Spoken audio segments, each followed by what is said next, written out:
আইয়ুহাল্লাযীনা আমানুত্তাকুল্লাহ হাক্কা তুকাতিহি ওয়া লা তামুতুন্না ইল্লা ওয়া আনতুম মুসলিমুন।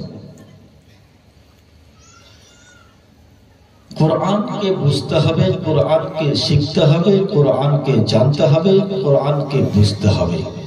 কোরআনের নির্দেশ অনুপাতে নিজের জীবনকে গড়ে তুলতে হবে। ঠিক না বেঠিক?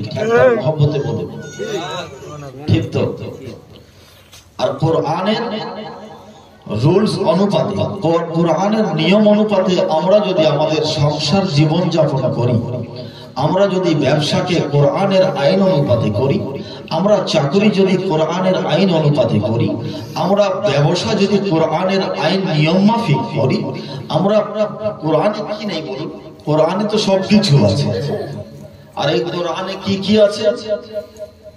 আমাদের মতো এইরকম জগৎ একটা দুইটা নয়, 18,000 জগৎ আল্লাহ সৃষ্টি করেছে। কত?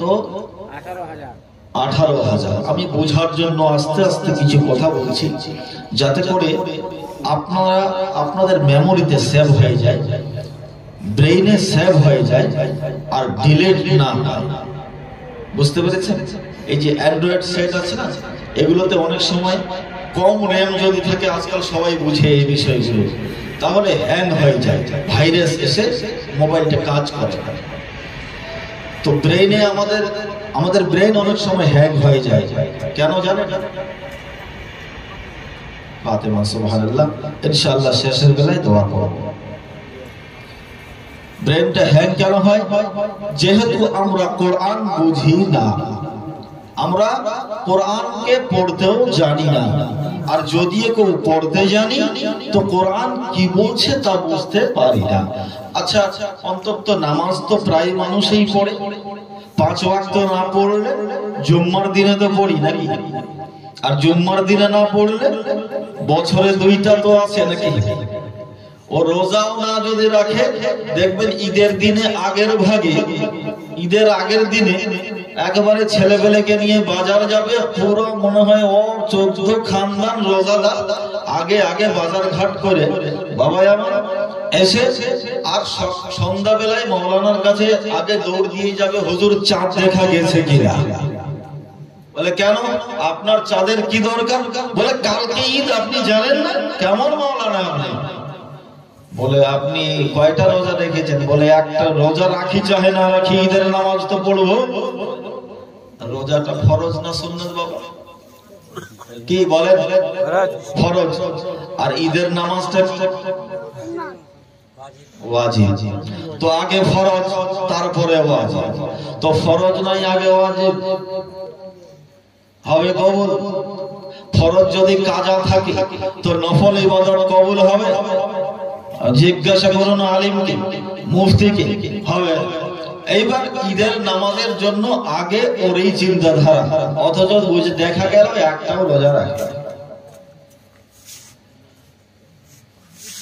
তো বলছিলাম, কোরআন আমরা বুঝতে জানি না। ঈদের দিন হোক আর কোরবানির দিন হোক, একদিন বছরে 2 দিন তো নামাজটা পড়ি। তো সূরা ফাতিহাটা আশা করি সবাই জানে, অন্তত যারা নামাজ পড়ে তারা জানে। আলহামদুলিল্লাহি রাব্বিল আলামিন থেকে শুরু করে ওয়ালাদ-দাল্লিন পর্যন্ত গোটা সূরাটাকে আমরা পাঠ করি, কিছু বুঝতে পারা যায় বাবা? বোঝা যায়? অর্থ বুঝতে পারে না? কোরআন পড়তে জানলেও বুঝতে পারে না, অর্থটা বুঝতে পারে না। কিছু লোক আছে দেখবেন, ওকে ইংলিশ পেপার দেবেন, ও পড়ে দেবে, কিন্তু ওর মিনিংটা ও করতে পারবে, ওর তর্জমা, ওর ট্রান্সলেট করতে ও পারবে। ঠিক আছে? ওয়ার্ল্ড ইসলামিক কাউন্সিল একটা ইংলিশ বাক্য, এখন এর অর্থটা কি হবে? পড়ার সময় পড়তে পারলাম কিন্তু বুঝতে পারলাম, তাহলে মজা আসবে। কিন্তু বুঝে যদি কোরআনকে পড়া যায়, নামাজে আমরা কি পড়ছি? বিসমিল্লাহির রহমানির রহিম, আলহামদুলিল্লাহি রাব্বিল আলামিন, আর রহমানির রহিম, মালিকি ইয়াউমিদ্দিন ইয়্যাকা না'বুদু ওয়া ইয়্যাকা নাস্তাঈন ইহদিনাস সিরাতাল মুস্তাকিম। পড়ছি তো গোটাই, যদি বুঝতে পারা যায় তাহলে আমি বুঝতে পারছি যে আমি আল্লাহকে কি বলতে চাইছি, তাই না? আলহামদুলিল্লাহি রাব্বিল আলামিন। আল্লাহ তোমার জন্যই সমস্ত প্রশংসা, মাওলা তোমার জন্যই সমস্ত গুণগান। আলহামদুলিল্লাহি রাব্বিল আলামিন। আলামিন শব্দের অর্থ হলো আলাম এক বচন, আর আলামিন বহু বচন। আলামিন শব্দের অর্থ হলো সমগ্র জাহানের পালনহার মাওলা, তোমার জন্যই সমস্ত প্রশংসা। আর রহমানির রহিম, অতি দয়ালু, মালিক ইয়াউমিদ্দিন, এবং সেই আখিরাতের দিনের মালিক, হিসাব নেনেওয়ালা। ইয়্যাকা না'বুদু ওয়া ইয়্যাকা নাস্তাঈন ইহদিনাস সিরাতাল মুস্তাকিম। আল্লাহ তুমি আমাদেরকে সরল সঠিক পথে পরিচালিত করো। গায়রুল আন'আমতা আলাইহিম, ওই পথে পরিচালিত করো যেই পথে তুমি নিয়ামত রেখেছো, পুরস্কার রেখেছো। গায়রুল মাগদুবি আলাইহিম ওয়ালাদ-দাল্লিন।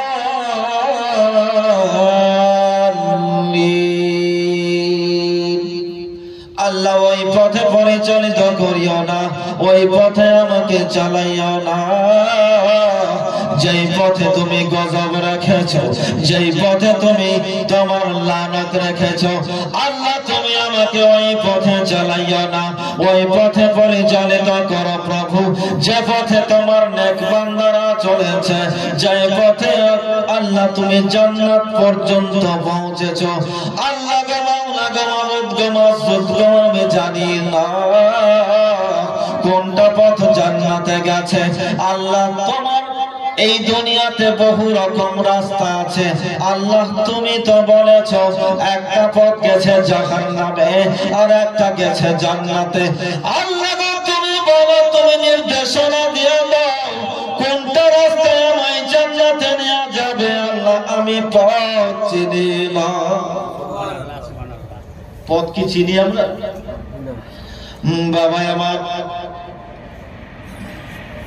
এই সিরাতে মুস্তাকিমের যদি একটু আমরা দিকে লক্ষ্য করি, সোজা পথ, জান্নাতের পথ। বাবা মুসলমান বহু রয়েছে বিশ্বে, কেউ নিজেকে তাবলিগি জামাত বলে দাবি করে, কেউ নিজেকে সালাফি বলে দাবি করে, কেউ নিজেকে কাদিয়ানি বলে দাবি করে, কেউ নিজেকে ওয়াহাবি বলে, কেউ নিজেকে বাবা দেওবন্দি বলে, কেউ বেরলভি বলে, কেউ আহলে সুন্নাত ওয়াল জামাত বলি। বাবা আমার, কেউ নিজেকে শিয়া বলে, আবার সবাই নিজেকে মুসলমান বলে দাবি করে। ঠিক না বেঠিক? একটু কথা বলতে হবে। সবাই দাবি করে কি না? আপনি আহলে হাদিসের মসজিদে গিয়ে দেখুন নামাজের আগে আযান হয় কি না। দেওবন্দের মসজিদে গিয়ে দেখুন সেখানে আযান হয় কি না। হয় বাবা। আপনাদের এই মালদা ডিস্ট্রিক্টে ওদেরকে একটা ভাষা বলে, আমি শুনেছি 20 বছর আগে যখন এসেছি তখনও শুনেছি, নেংটি ফুল্লা বলে। আবার বলে না, রাগ করবেন না রে বাবা কেউ থাকলে। আপনাকে বলা হয়নি, যারা জানে ওই সম্পর্কে তাদের বলা হচ্ছে। যারা জেনে শুনেও ভুল না, ভুল কাকে বলে?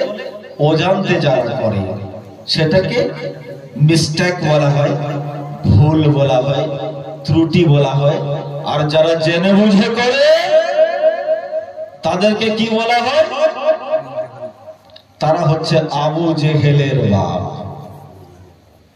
বুঝতে পেরেছেন তো বাবা আমার? ওই আহলে হাদিসের মসজিদে যান, ওখানেও নামাজ। আবার আহলে দেওবন্দের মসজিদে যান, সেখানেও নামাজ। কাদিয়ানের মসজিদে যান, সেখানেও নামাজ। আবার আমি মনে ভাবতে লাগলাম হয়তো তারা খ্রিস্টানের মতো, খ্রিস্টান যেমন পূর্ব দিকে তারা তাদের গড ঈশ্বরের পূজা করে, মস্তক নত করে সিজদা করে, এই আহলে হাদিস দেওবন্দি ওয়াহাবি হয়তো এরা উত্তর দক্ষিণ দিকে বাবা সিজদা করতে পারে। গিয়ে দেখি না তারা কিবলার দিকে সিজদা করছে বাবা। ঠিক না ঠিক? আমি ভাবলাম তারা হয়তো কোরআন পড়ে না, গিয়ে দেখি তারা কোরআন পড়ছে। আবার ভাবলাম তাদের মাদ্রাসা হয়তো মাদ্রাসায় হাদিস পড়ে না, তাদের মাদ্রাসায় কিন্তু গিয়ে দেখলাম তারাও হাদিস সিয়াসত তারা পড়ছে। বাবা আমার, আমি ভাবলাম তারা কলেমা পড়ে কিনা, দেখছে তারাও কলেমা পড়ছে।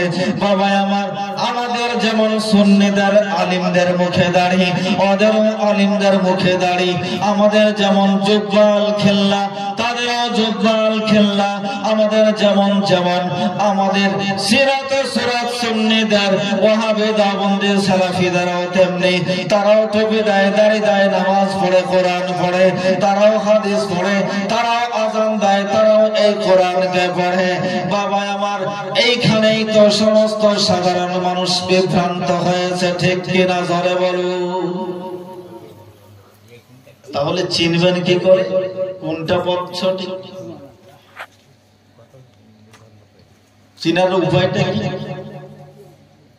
পরে দোয়া করছি। চিনে যাবে, মানুষ বিভ্রান্ত হবে না কেন? কার রাস্তাটা ঠিক, কারটা জান্নাতে যাবে। তারা যখন কোরআন তেলাওয়াত করছে, নামাজ পড়ছে, তারা বলছে ইহদিনাস সিরাতাল মুস্তাকিম, আল্লাহ আমাকে সঠিক পথে পরিচালিত করো, চালাও। আমরা যখন নামাজ আদায় করছি, আমরাও পড়ছি সিরাতাল মুস্তাকিম। বাবা আমার, আবার তারা এই পথের দাবিদার। এইবার প্রশ্ন হলো, কোরআনকে বুকে নিয়ে জড়িয়ে ধরলাম বাবা, কোরআনকে ছোঁয়া দিলাম, কোরআনকে বলে ওরে কোরআন তুই আল্লাহর বাণী, আল্লাহ তোকে হুদাল লিল মুত্তাকিন করে পাঠিয়েছে দুনিয়াতে, তুই বলে দে কোনটা রাস্তা যাবে জান্নাতে। আল্লাহর কালাম বলছে, কোরআন বলছে ইহদিনাস সিরাতাল মুস্তাকিম সিরাতাল লাযীনা আন'আমতা আলাইহিম, যে পথে আল্লাহ পুরস্কার রেখেছে, নিয়ামত রেখেছে। আবার তারা দাবি করতে লাগলো যে আমাদের রাস্তাতে আল্লাহ পুরস্কার রেখেছে। ওরাও দাবি করছে, আমরা সুন্নিরা দাবি করছি, ওয়াহাবি দেওবন্দি রাফেজি খারেজি যত আছে ওরাও দাবি করতে লাগলো যে আমাদের রাস্তায় আল্লাহ পুরস্কার রেখেছে, ইনাম রেখেছে। তো আরো মুশকিল। এইবার একটা কথা বলি, ধরুন আমি আজনবী মানুষ, আমি বাইরের মানুষ, আপনাদের এলাকায় হয়তো নতুন, ধরুন আমি রাস্তা চিনি না, রাত্রি বেলায় যাব, কদুবাড়ি মোড় গাজলে গিয়ে 4টা রাস্তা। কয়টা রাস্তা আছে ওখানে? 4টা রাস্তা। আমি রাস্তা চিনি না, জানি না, বুঝি না, কোন রাস্তায় আমাকে বালুরঘাটে নিয়ে যাবে। হঠাৎ করে দেখছি উত্তর দিকে একজন সুফি সাফা লোক দাঁড়িয়ে আছে। আমি জিজ্ঞাসা করলাম, বাবাজি আমাকে বালুরঘাটে যাব, কোনটা রাস্তা যাবে? বলে আসুন আমার এই রাস্তাটা বালুরঘাট নিয়ে যাবে। হঠাৎ করে চিৎকার দিয়ে জোরে সোরে আওয়াজ দিয়ে দেখছে জুব্বাওয়ালা মানুষ, টুপি আছে, হাতে তসবিহ, দক্ষিণ দিকে দাঁড়িয়ে আছে। বলে আসুন হুজুর এই রাস্তাটা আপনাকে বালুরঘাট নিয়ে যাবে। আবার একজন দেখছি বড় নামাজি হাজি গাজী এরকম মনে হচ্ছে, আপনাদের পশ্চিম দিকের আলালের রাস্তায় দাঁড়িয়ে আছে। বলে হুজুর ওই 3টা রাস্তা, দুটো একটাও যাবে না, এই আমার এই রাস্তাটা, আলালের রাস্তাটা বালুরঘাটে যাবে, আসুন।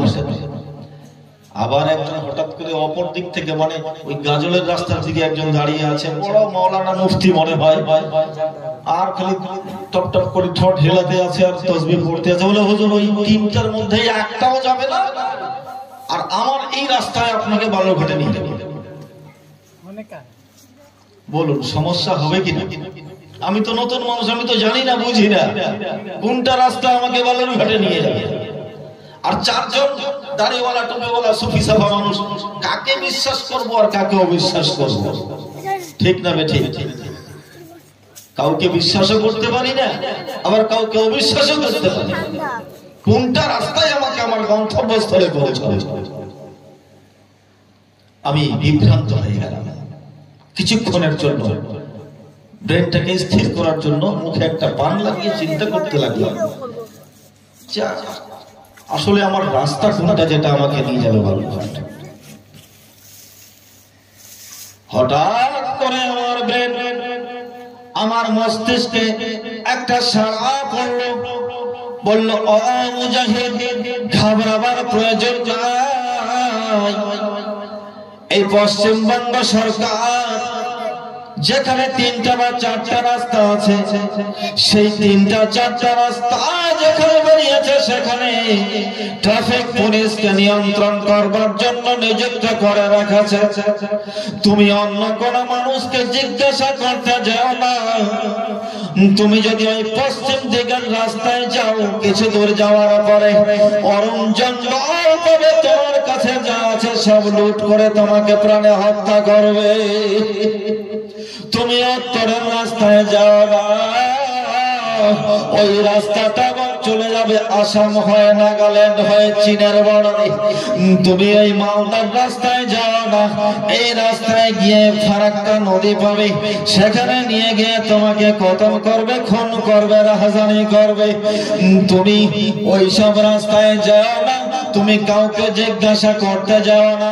জিজ্ঞাসা যদি করতে হয়, তুমি যাও ওই সরকার যাকে নিযুক্ত করে রেখেছে ট্রাফিক পুলিশ, ট্রাফিক পুলিশের কাছে গিয়ে তুমি জিজ্ঞাসা করো। ট্রাফিক পুলিশ তোমাকে রাস্তা বলে যাবে, তোমার গন্তব্যস্থল বালুরঘাটে যাবার রাস্তা দেখিয়ে দেবে।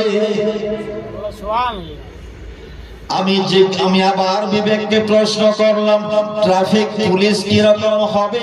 এই 4 জন মানুষ হয়তো ট্রাফিক পুলিশ হতে পারে। বলেন না, ট্রাফিক পুলিশ হবে, খাকি বর্দি থাকবে তার দেহের মধ্যে, তার বডিতে, আর তার মাথায় একটা ক্যাপ থাকবে, আর ওই ক্যাপের মধ্যে অশোক স্তম্ভের একটা লোগো থাকবে বাবা, আর 2 বাহুতে WPP ওয়েস্ট বেঙ্গল পুলিশ লেখা থাকবে, ট্রাফিক পুলিশ লেখা থাকবে। হঠাৎ করে মাঝখানে একটা ঠিক ওই আপনার খাকি বর্দিওয়ালা ট্রাফিক পুলিশ আমার দৃষ্টিতে পড়লো। আমি তার কাছে গিয়ে তারে বললাম, আপনি কি ট্রাফিক পুলিশ? বলে, হ্যাঁ। বলুন কি ব্যাপার? আমি যাব বালুরঘাট, আপনি রাস্তাটা আমাকে চয়ন করে দিন। বলে, শুনুন, এই যে রাস্তাটা আছে, এখান থেকে 2 কিলোমিটার গেলেই গাজল বাস স্ট্যান্ড পাবেন, আর ওইখান থেকে দেখবেন বড় বড় ট্রাক, বড় বড় গাড়িগুলো, স্টেট বাস, গ্যাজেটেড অফিসারের গাড়িগুলো যে রাস্তা দিয়ে চলে, সে রাস্তায় আপনি যাবেন। আপনি খবরদার কোন লুট লাইনে যাবেন না, আপনি কোন অলি গলিতে যাবেন না, আপনি ওই স্টেট বাসে উঠবেন, আর আপনাকে সরাসরি বালুরঘাট আপনাকে আপনার গন্তব্যস্থল পর্যন্ত পৌঁছিয়ে দেবে। টেনশন আর হবে? থাকবে কিছু? একটা এত বড় উপমা দিলাম, এটা একটা ছিল উদাহরণ। মাথায় কিছু ঢুকলো, ঠিক ঠিক পৃথিবীটা, এই যুগের পরিস্থিতিটা তদ্রূপ ঘটেছে বাবা। ঠিক না বেঠিক? এক মাওলানা বলে আমার রাস্তাটা ঠিক, আমার মাযহাবটা ঠিক, আর এক মাওলানা বলে আমারটা ঠিক, আর এক মুফতি বলে আমারটা ঠিক। কিন্তু সাধারণ মানুষ, পাবলিক, জনসাধারণ বাবা এইখানেই পথভ্রষ্ট। আমার সুন্নি ভোলা ভালা মানুষ, আশিকে রাসূল মানুষ, আল্লাহর ওয়ালির দিওয়ানা, এরা ভাবছে ওরাও, এদের কথা হলো বাবা ওরাও তো নামাজ পড়ছে, ওরাও তো কোরআন তেলাওয়াত করছে, ওরাও তো হজ করতে যায়, ওরাও তো দাড়ি টুপি রাখে। বাবা আমার খবরদার, খবরদার, এই যে রাস্তা, বহু রাস্তা বেরিয়ে গেছে, 72টা ফিরকা হবে নবী আমার বলেছেন, আর একটা ফিরকা যাবে জান্নাতে, আর বাকি 72টা ফিরকা যাবে জাহান্নামে। কি করে বাছাই করবেন? আল্লাহ পাক কোরআনে কারীমকে পাঠিয়েছেন পথ প্রদর্শক হিসেবে, ট্রাফিক নিয়ন্ত্রণ করার জন্য। বাবা এই কোরআনকে জিজ্ঞাসা করুন, কোরআন বলছেন ঘাবড়াবার প্রয়োজন নাই। ওরা যতই দাবি করুক সোজা রাস্তা ওদের, যতই দাবি করুক ওই নিয়ামত প্রাপ্তদের রাস্তা ওদের রাস্তাটা যে সোজা এর প্রমাণ ওরা দিতে পারবে না। কোরআন বলছে 4 প্রকার ব্যক্তির উপরে আল্লাহ রাব্বুল আলামিন 4 প্রকার আল্লাহর প্রিয় বান্দার উপরে নিয়ামত রেখেছে, আর তাদের পথটাই হলো জান্নাতে যাওয়ার পথ। জোরে বলুন সুবহানাল্লাহ। এই 4 প্রকার বান্দা কারা? আবার কোরআন বলছে আনআমাল্লাহু আলাইহিম মিনান নাবিয়্যিনা, নম্বর 1 নবীদের প্রতি, ওয়াসসিদ্দিকিনা আর সত্যবাদীদের প্রতি, ওয়াশ-শুহাদা আর আল্লাহর রাস্তায় যারা মৃত্যুবরণ করেছেন তাদের প্রতি, ওয়াস-সালিহিনা আল্লাহর ওলিদের প্রতি। বাবা আমার এবার যদি একটু ভাবতে শুরু করা যায়, আল্লাহ তো প্রথম নবীদের কথা বলেছে, নবীদের রাস্তায় আল্লাহ পুরস্কার রেখেছে। আমরা নবীজির দরবারে যাই, মদিনা শরীফে গিয়ে দেখি নবীজি রাজা আনোয়ারে শুয়ে শুয়ে গোটা বিশ্বের উম্মতের জন্য কাঁদেন নবী। ডাকে লাও রাসূলুল্লাহ রওজা পাকের কিনারে, মোহাম্মতে বলুন সুবহানাল্লাহ। ডেকে লাও রাসূলুল্লাহ রওজা পাকের কিনারে, আমি কেঁদে কেঁদে হই গো সারা, ধন্য করো দিদারে, আমি সইতে পারি না বিরহ জ্বালা, ধন্য করো দিদারে। আজ রোজায় শুয়ে থেকে আজ রোজায় শুয়ে থেকে কাঁদেন তিনি উম্মতের মায়ায়, সাড়া দাও রাসূলুল্লাহ ডাকিয়া ধন তোমারে। বাবা আমার নবীজির রোজায় গেলাম, নবীজিকে দেখতে পেলাম না। এই গুনাহগারের চামড়ার চোখে এত পাওয়ার নেই, নবীকে দেখে নেই। ইয়া রাসূলুল্লাহ কোথায় যাও? নবী বলেন যাও আবু বকরের কাছে, হযরত আবু বকর নবীজির কাছে। নবীজির পাশে হযরত আবু বকরের কবরস্থান।